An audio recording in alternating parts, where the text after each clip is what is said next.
اغلب صانعي القصص بيكتبوا خصم وهمي دايما في قصصهم، والنتيجه قصص بايظه. وفي الفيديو ده هفهمك الفرق ما بين الخصم الحقيقي والخصم المزيف. اشهر جمله غلط في الكتابه يا عزيزي المشاهد طبقا لجون تروبي في كتابه هو ان البطل عدو نفسه. مفيش حاجه اسمها كده، ده ضعف مش خصم. الضعف حاجه والخصم حاجه. وطبعا احنا شرحنا في الحلقه اللي فاتت ايه هو الويكنس والنيد، اللي هو لما تيجي تبتدي قصتك اللي انت ما اتفرجتش عليه، فارجع بقى اتفرج عليه عشان احنا ماشيين بالتسلسل. وطبعا لو انت عملت موضوع البطل عدو نفسه ده بيبوظ القصه من غير ما نحس. شفت بقى المصيبه؟ ولكن الخصم الحقيقي هو قوة أو شخص بره البطل ده واقف له كده في زوره في الطريق في رحلة البطل أو في قصة البطل. الخصم الحقيقي هو عايز نفس الحاجة اللي البطل عايزها، بس يلا انت هو في ايه؟ غير كده يا عزيزي المشاهد مفيش قصة. وروح بقى العب في التين هناك، مش انا يعني، ده جون تروبي اللي بيقول.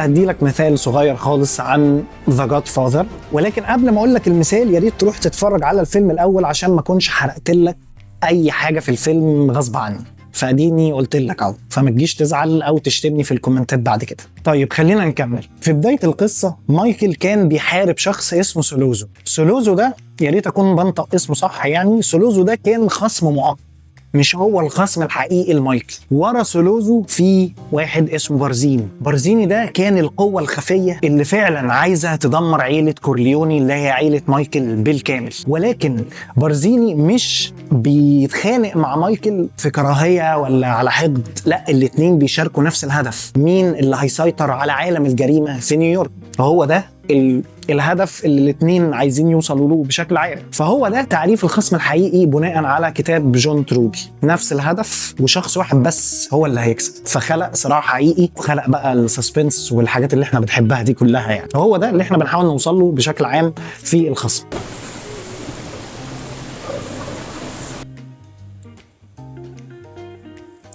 بص يا بارزيني، احنا عيلة كورليوني ولا مؤاخذة كده جايين يشتروا الفندق بتاعك، وانا كده كده عارف يعني ان الفندق بتاعك بيخسر، فيعني هشتري الفندق يعني بكل بقى الحاجات اللي عندك كلها، يعني هتبقى ملك العيلة كورليوني. ايه رأيك؟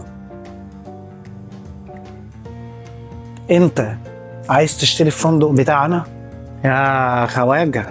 ايه يا خواجة انت مش فاهم، الفندق بتاعك بيفلس، وعيلة كورليوني هي اللي هتسيطر في الاخر على مدينة نيويورك، فما تعنتش بقى معايا.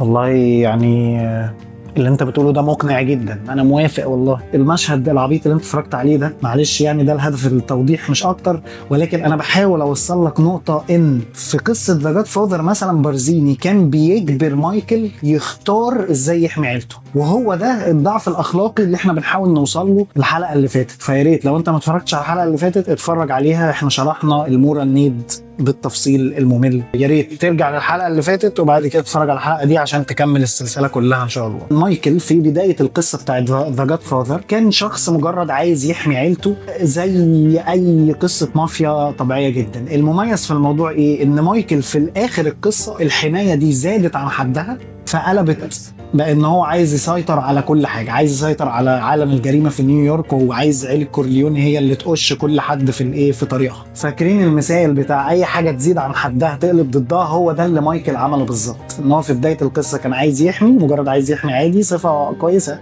زادت عن حدها قوي فبقت سيطره. فطبعا ساعتها البطل بيبتدي يبرر اي فعل هو بيعمله، لان انا عايز احمي عيلتي. فطبعا اللي احنا شايفينه ده ان هو بيعمل حاجه غلط جدا يعني. فهو ده بالظبط اللي بيحلي القصص بشكل عام، اللي هو ان انت توصل للضعف الاخلاقي وتربطه مع الخصم وتخلي الخصم يضغط على البطل عشان خاطر يطلع منه الضعف الاخلاقي ده.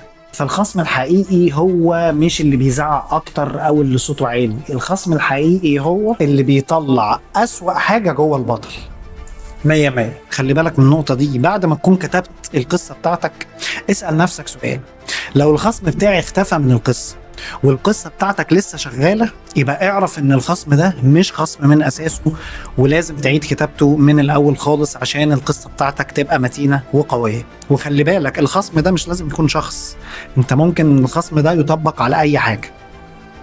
طيب بص بقى، انت دلوقتي عندك خصم حقيقي الحمد لله، والخصم بقى بينافس نفس الهدف بتاع البطل، والدنيا يعني سكينة في الحلاوة. دلوقتي في هنا سؤال مهم جدا لازم نجاوب عليه، البطل بتاعك بقى هو عايز ايه بالظبط، وايه الرغبة اللي بتحركه؟ عشان خلي بالك الرغبة هي اللي بتحدد البطل بتاعك هيتحرك ايه، وهيحارب قد ايه، وهيخسر ايه. وطبعا ده عنوان حلقتنا الجديدة، الديزاير، ودي تالت ستوري ستراكشر في الكتاب بتاع ذا اناتومي اوف ستوري تيلينج بتاع جون تروبي.